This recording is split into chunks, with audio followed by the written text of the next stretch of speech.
Yang Zing is the most perplexing deck of the last two formats for its lack of top finishes in major tournaments. It has significant speed, strong field control, synchro summoning variety with powerful additive effects that nearly break the game, and huge levels of consistency. Breaking with this deck is incredibly rare, yet despite this laundry list of advantages, they still have not produced any real meaningful levels of success in tournaments. Maybe this deck profile will spur someone to fulfill the potential of the deck. Creating the monster side of the deck is rather simple. First, Yang Zing is not a pendulum deck, so woe to anyone who attempts to make it a pendulum deck, for it simply results in wasted deck space and an increased defeat probability. Concerning the two pendulum Yang Zings, these cards are not good for the deck. First, both cards are a waste when placed into the pendulum zone because, again, Yang Zing is not a pendulum deck, so pendulum summoning is inefficient. Thus, for these cards to be valuable, they need to have good monster effects. While Suanni has strong defense and can search for a Yang Zing spell or trap, it is a horrible draw, and its search effect only has two real targets. For the spell and trap support cards associated directly with Yang Zing that don't have Path or Creation in their names are not worth running. Therefore, even though both Path and Creation are very high quality cards, the searching aspect is not critically valuable, and it also has very little versatility. Another significant problem with this card is that it has no synchro enhancement effects. Thus, while you can produce a two-target Baxia, this advantage is of minimal importance because a well-run Yang Zing deck does not have a problem bringing out a much more dangerous Baxia with added effects. Realistically, Suanni does not produce any advantage that cannot be outclassed by some certain other cards that can be added to the deck. Baxia is even worse than, for at least Suanni gets some level of advantage through its search. Baxia is just bad, for the ability to make any Yang Zing a tuner is basically irrelevant. Getting a Jiaotu or a Chiwen on the field is easy, and although making a high-level monster a tuner may allow for a slightly easier summons of a synchro monster, the monster will also be more run-of-the-mill. The strength of Yang Zing's deck is not to make synchros in effort to flood the field, but making synchros that control the field. Baxia and its effect work against that principal strategy. I do not support running the level 5 Yang Zing Tao Tai because it is almost always a dead card in hand, and its additive effect for synchro is rather insignificant, for rarely are cards run that for control switching purposes in most people's builds, and spell trap cards associated with switching can be managed through spell and trap immunity effects. As for any concerns about facing a Grendel deck, read the effects of either Yazi and Baxia, and breathe easy, for Grendel decks have very little capacity to defeat a well-run Yang Zing deck. Also, Tao Tai being a level 5 is of limited value because it limits the level of power one can add to synchros. The advantage of that extra level really does not help much outside of making a 2-monster Yazi, and making a 2-monster Yazi is really not the point of a Yang Zing deck. If that is your goal for some reason, then there are much easier ways to accomplish it than running Tao Tai. Really, Tao Tai should not be running any Yang Zing deck. Already this early, and maybe the apparent popularity of these cards in various Yang Zing decks is one of the main reasons Yang Zings have not had the level of success that they should have had for their overall positive attributes, because running like one copy of each of these three aforementioned cards, that steals 3 deck spots in a 40-card deck from cards that could actually help the deck win with a much higher probability. Actual monsters that make up the deck, due to the speed of recycling, the versatility demands, and control, a Yang Zing deck should run 3 copies of each of the remaining Yang Zings. 3 copies of Suanni, 3 copies of Beyond, 3 copies of Bixi, 3 copies of Jiaotu, 3 copies of Pulao, 3 copies of Chiwen. Obviously, Suanni and Beyond are the 2 major hitters of the Yang Zing deck, at 1900 and 1600 attack respectively. While Suanni is better in isolation, Beyond has the better Synchro additional effect, with its can't be destroyed as a result of battle, versus Suanni's 500 attack point increase. However, Suanni's 500 attack point jump, that's nothing to sneeze at. That's still high quality.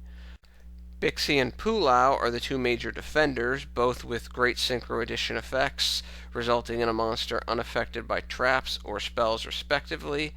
Overall, Pulao is seemingly left out or reduced to 1 in a number of builds I've faced, which makes little sense to me. At its worst, Pulao is an 1800 body that can be set from the hand normally and grants spell immunity, which matters when almost every deck is running Raigeki, Book of Moon, and is running at least 1 Dark Hole. I mean, what's really going to disturb a Yazi that's sitting there that is trap immune, that can't be targeted? It's going to be those Raigekis. It's going to be those Dark Holes. So it's still useful, even though spell cards have kind of given way somewhat to trap cards and monster effects in the modern meta.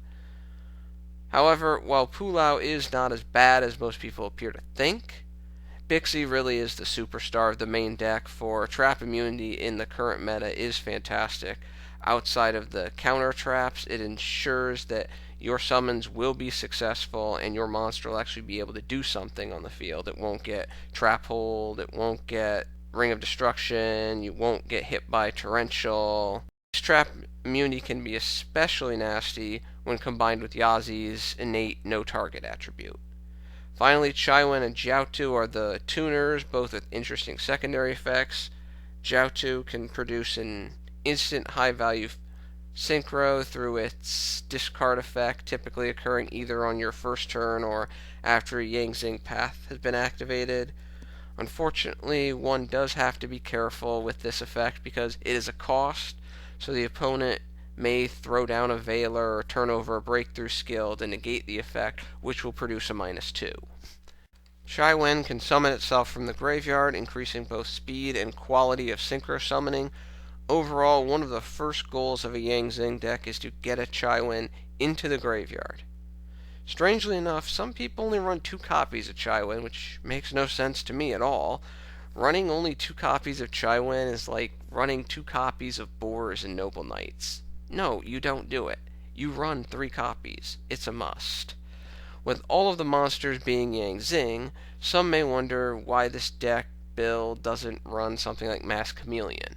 The simple answer is I prefer the field control synergy that having a deck full of immediately summonable Yang Zings provide over the ability to make a 2800 attack point Baxia that can only bounce 1 card, or another level 8 with 500 more attack, or a level 7 Synchro that can't be destroyed as a result of battle, which typically is not a pressing problem for level 7 Synchros. Again, returning to the general number 1 strategy of Yang Zing, they want to make high-quality Synchros, and that shouldn't be a problem for well-designed Yang Zing decks, run by smart players. So the addition of Chameleon really isn't advantageous.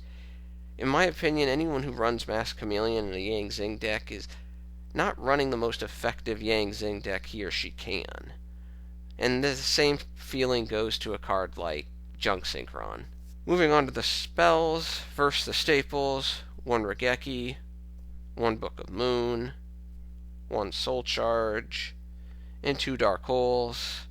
Obviously, Dark Holes are much better in this deck than a lot of other decks because you get to clear your opponent's field, and then your field is not clear because you'll get to activate your any Yang Zing monsters destroyed, you'll get to activate their effects. Being that this is a Yang Zing deck, 3 copies of Yang Zing Path are basically a requirement, as it is a supercharged version of Pot of Avarice, and is really almost never a dead draw outside of your opening turn. If Yang Zings ever get the play they deserve, and thereby start winning a bunch of tournaments like they should, Path will probably be the first card limited in some capacity. Also, I like running 2 copies of Creature Swap because sometimes things just go wrong, or your luck is bad, and being able to swap a 0 attack point Yang Zing in attack mode for a significantly stronger opponent's monster can change the momentum of the duel in a meaningful way. Heck, there is a sense of comedy when you swap a attack mode Pulao for a Dark Law. However, it is important to note that because you do not control the Yang Zing monster after creature swap, you will not get its effect if you run it over with the monster you swapped with it. Finally, because Yang Zings can produce massive levels of field control when destroyed, there typically will be a lot of Yang Zing destruction, both by your hands or by your opponent's hands. This makes running 3 copies of Supply Squad very useful. The reason Supply Squad is useful in this deck versus other decks is quite simply the fact that Yang Zings are an inherent floater deck. Some people argue against Supply Squad in general because it's slow. Slow only matters when field control is at issue. For Yang Zings, field control is almost never at issue. Second, despite Yang Zing Path being such a great card, the simple reality is that Yang Zings, regardless of the type of the deck build, will rely at times on their opponent to dictate the tempo of the duel, especially when creation is not on the field. Thus, Supply Squad helps limit the times when the opponent gets to control the tempo by increasing the number of available resources that you have. With more resources, the higher the probability that you can control the tempo versus your opponent. That's just general 101. The more resources a player has, the higher probability that they get to control the tempo of the duel, not the other way around. If the opponent destroys Supply Squad with some form of back row removal, big deal. For you lose Supply Squad, but that's one less resource that your opponent has to destroy something more valuable in a given situation. Also, a couple of side issues. First, Supply Squad activates its effect when a monster is destroyed, not when a monster is destroyed by an opponent's card effect or via battle. So, take a look at Yazi, take a look at Baxia. What do their effects say? Yeah, nothing more needs to be said beyond that. Second, the issue of no immediate advantage that some people have as a negative for Supply Squad is only relevant if there is another card that can be run instead of Supply Squad in the deck that would produce equal or greater probability advantage. I don't think that's the case for Yang Zing. I don't think that you can take 3 copies of Supply Squad out and say, well, I can run this card, and this card, and that'll be better. I really don't think so. I think Supply Squad, based on the Yang Zing's inherent deck characteristics, Supply Squad is pretty effective in producing that advantage. The trap lineup is a mixture of staples and cards that fit well with the theme of the deck. I run 3 of the general trap staples, 1 Torrential, 1 Solemn Warning, and 1 Bottomless. I don't run Compulse because Yang Zing has its own bounce, and I don't really have enough room for Ring of Destruction. If Ring could still target one of your own monsters, I could maybe find room for it, but since it doesn't, there's no real reason to run it. Similar to Path, Yang Zing Creation at 3 is basically a staple in any Yang Zing deck to maximize the probability of putting the necessary material for your synchros on the board. Also, the nice thing about Creation is that it activates when a monster you control is destroyed, not just a Yang Zing monster. So if you lose a non-Yang Zing Synchro monster, you'll still get to put something else on the field with Creation's effect. Skill Drain is a general staple in Yang Zing because the Yang Zing effects activate in the graveyard, and Bixi grants trap immunity to all synchros. Thus, you can work around Skill Drain's influence against your own synchro monsters. With the deck at 38 cards, a decision has to be made for the remaining 2 trap techs. In my experience, the 2 cards that I find the most useful are Traptrix Trap Hole Nightmare and Liberty at Last. In the current build, I run 2 copies of Traptrix Trap Hole Nightmare to neutralize those few nasty cards in some of the top decks that remove monsters from the field without destroying, like the Trishulas, Travere. However, when not playing against one of these decks, I think Liberty at Last is a better choice, for it almost is almost always live, because it is difficult for your opponent to go one-on-one with Yang Zings unless they're running an Armades, and deck return can really screw over almost every deck in the game in a very significant way. Some might ask why Traptrix Trap-Hole Nightmare over a card like Fiendish Chain or Breakthrough Skill.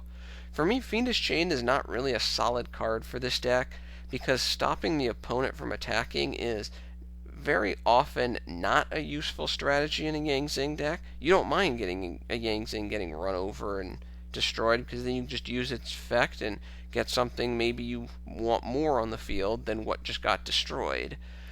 The reason for Nightmare over Breakthrough Skill is the destruction aspect. The opponent will almost never wait to activate the effect of their newly summoned monster, because more than likely your field is going to be putting a lot of pressure on their field, so they need to get rid of those threats right away, not wait a turn.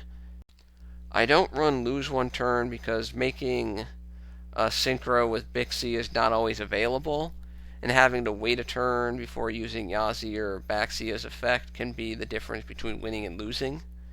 Finally, I don't run Mistake just for personal reasons. I just don't like the card. I just don't like the fact that it kind of exists. It's too restrictive. It's one of those cards that just says, I'm not going to let you play your deck, and it's just got too much power, let's just say that. But if you want to run it, 2 copies work well in this deck.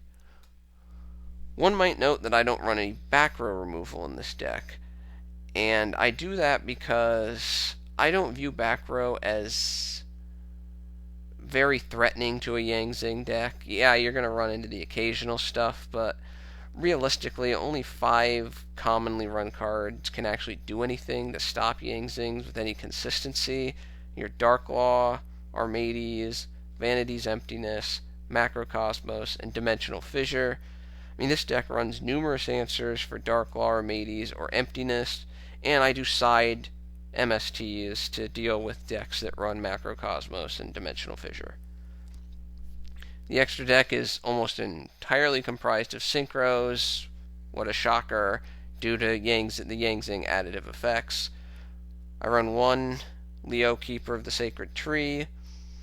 If you make this with Suanni, it can be an out to towers, and in general, Leo is just a pain in the butt to get off the field.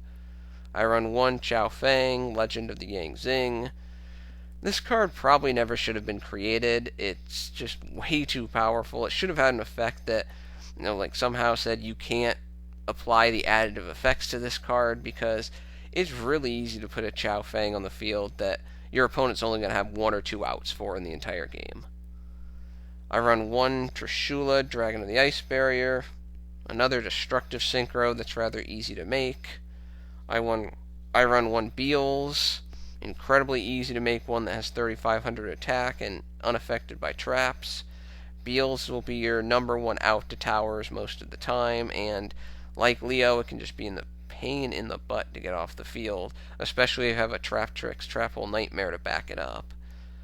I run 2 copies of Baxia, summon a Baxia with at least 3 Yang Zing monsters, and if its effect goes off successfully, 90% of the time you just won the duel. I run 2 copies of Yazi. This is another where I see some Yang Zing decks that only run 1 copy of Yazi, and I really don't understand why.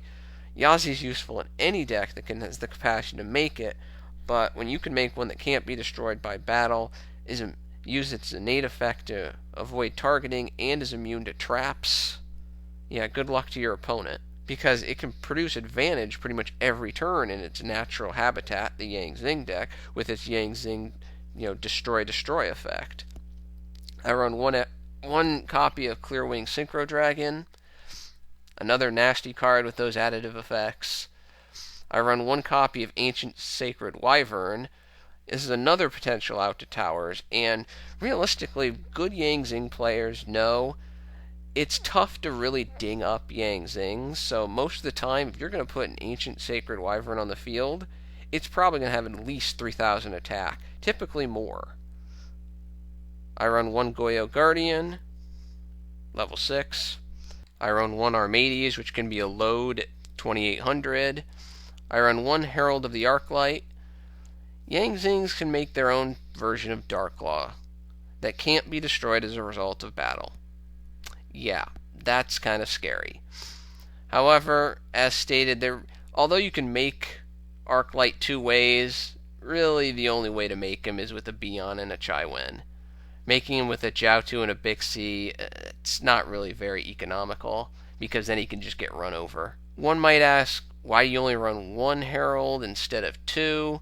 The answer, Baxia's revival effect makes running two somewhat inefficient. I like to have that extra deck space. Well, that closes out the Synchros, but I do run one Exciton Knight. I hate the card, I think it should be banned, but Exciton Knight is Exciton Knight, and there is little injury to your side of the field when you activate it, because you're just going to get Yang Zing's effects. Finally, I guess maybe the little black sheep of my extra deck, I do run one Sky Cav. I run 6 level 2 monsters, and sometimes you just need to bounce a nasty monster sitting on your opponent's field like a Dark Law, and you can't make that Baxia. Sky Cav's a great out, and because he has his I can't be destroyed as a result of battle as long as I have XZ material effect, he actually acts as a decent stall card as well. I suppose the major reason why Yang Zings are not played more often outside of poor deck design is just the perception that it's a slow counterplay deck that can get overwhelmed, and it doesn't play with a good enough pace. Bad Yang Zing players, or those who have never played the deck, should really only hold that belief. With the exception of the first turn, Yang Zings frequently have the ability to drive the tempo of the game, because main phase 2 does exist. Read Baxia's effect. Nowhere in it does it state that either effect triggers only in main phase 1. Same goes for Yazi. Same goes for Chaofang. You just have to have familiarity with the deck and know when to push and know when not to push. And I think that might intimidate some players. Overall, Yang Zing should be one of the top decks in the game, but for some reason or other, they really haven't produced that level of success despite all of the great things they can do. This is unfortunate because Yang Zings are a fun deck to play that actually are not direct plug and play. You don't do the same thing every time. Like, there are decks out there where I do step 1, step 2, step 3, okay, that's really all I do. Yang Zings aren't like that. Yang Zings have a lot of versatility to them, a lot of creativity. And that makes it interesting, that makes them fun. And even more fun, I guess, some people would argue, they win very consistently when they're played properly. It really has everything a player could want if they want to take the time to learn. Well, that's my Yang Zing deck. Thank you for your attention and your time. I'm out.